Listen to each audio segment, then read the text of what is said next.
Hey, welcome to another video. So today we're going to be going into the Battle of the HONEYWINE from the Dance of the Dragons. But before we begin, please be sure to like the video, subscribe to the channel, join the Sith Citadel Discord, links in the description, and consider becoming a join member or sending a super thanks if you wish to further support the channel. Otherwise, let's jump straight into it. The Battle of the HONEYWINE was one of the many battles fought during the Dance of the Dragons, which was the civil war between the Greens of King Aegon and the Blacks of Queen Rhaenyra.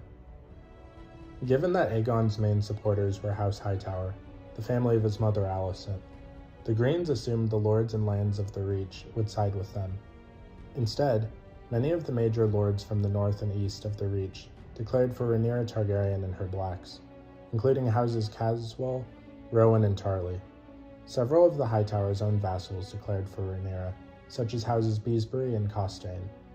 With the Reach divided between Blacks and Greens and Lord Lionel Tyrell of Highgarden and only a baby, his regent mother declared House Tyrell neutral in the Civil War, instead of quickly marching armies from the Reach to join with the other Green armies in the north to overwhelm the Blacks. The Hightowers and their allies had to slowly fight through the Reach itself. Following the early Black victories in the Riverlands at Harrenhal and Stonehenge, Sir Otto Hightower, the Hand of the King, sent messages to his nephew, Lord Ormond Hightower, to deploy a large Hightower army to put down these rebellions in the Reach. Ormond assembled a great host and marched out of Old Town, only to be quickly set upon by Black forces. While they were far outnumbered by the Hightower army, the Black forces faced them from multiple directions, and used harassment tactics to slow their advance. Alan Tarly and Alan Beesbury joined forces to raid Ormond's camps day and night, kill his scouts, and set fires in his line of march. Further south, Lord Owen Costwain came up from Three Towers to harass the Hightower's baggage train in the rear. These hit-and-run attacks from multiple directions lasted for several months, but the Hightowers failed to pin down the rebels. By late 129 AC, worse news reached Ormond that a large host equal in size to his own was descending from the north of the Mander, led by Thaddeus Rowan, Lord of Golden Grove. The host apparently consisted of the combined strength of the Rowans, Caswells, and other Blacks in the northern Reach. Faced with enemies in front and behind, rather than advance, Ormond decided to halt and camp in a defensive position along the HONEYWINE. He remained there for several weeks, while sending messages back to King's Landing, urging Aegon and his brother Aemon Targaryen to send one of their dragons to aid them.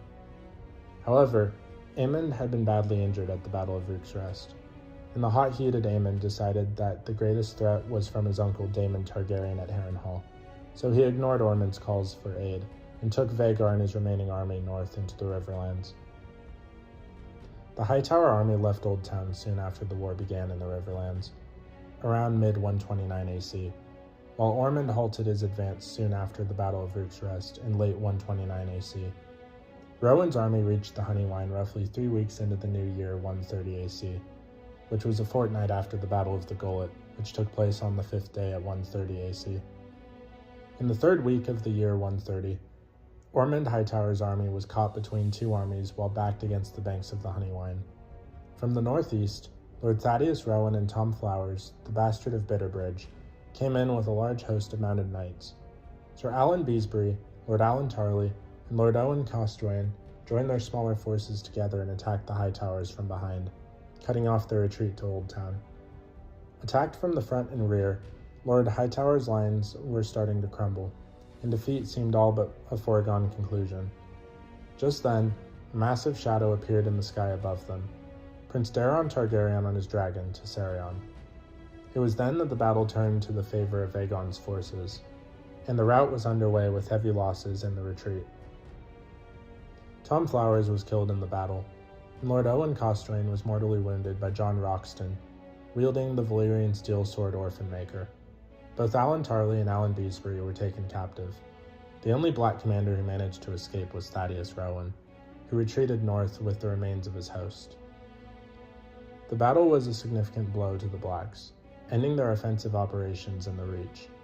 In addition to their armies being destroyed, most of the major Black commanders in the Reach were either killed or captured in the battle. Thaddeus Rowan was the only exception, though he also apparently bent the knee several months later.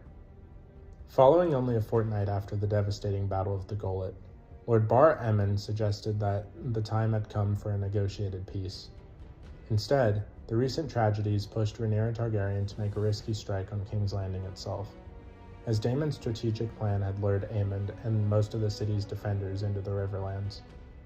Daeron Targaryen was hailed as a hero that day, and knighted by Lord Ormond Hightower with the Valyrian steel longsword Vigilance. Daeron was first called Daeron the Daring after the battle, though Daeron modestly said Tessarion was the true hero of the battle. The battle did, however, succeed in slowing the advance of the large Hightower army, indirectly preventing the Greens in the Reach from aiding the Greens to the north. The Westerlands armies were annihilated in the battle by the lakeshore, while the Green armies from the Crown Lands were destroyed in the Butcher's Ball. With young Tessarion now joining the Hightower army, none of the remaining Blacks in the Reach could stand against them. Lord Ormond and Prince Daeron enforced the submission of the Rowans of Golden Grove, the Oakhearts of Old Oak, and the Lords of the Shield Islands. The Hightower army spent the next month slowly advancing up to Rose Road, smashing any Black forces that attempted to harass them. Daeron on Tessarion proved invaluable in scouting ahead of the main host from the air, to give them advanced warning of enemy traps and ambushes.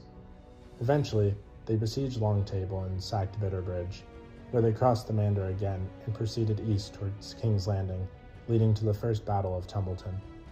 So what did you guys think of the Battle of the Honeywine? Please let me know in the comments down below. If you haven't already, please be sure to like the video, subscribe to the channel, join the Sith Citadel Discord, links in the description, and consider becoming a join member or sending a super thanks if you wish to further support the channel. Otherwise, I'll see you in the next video.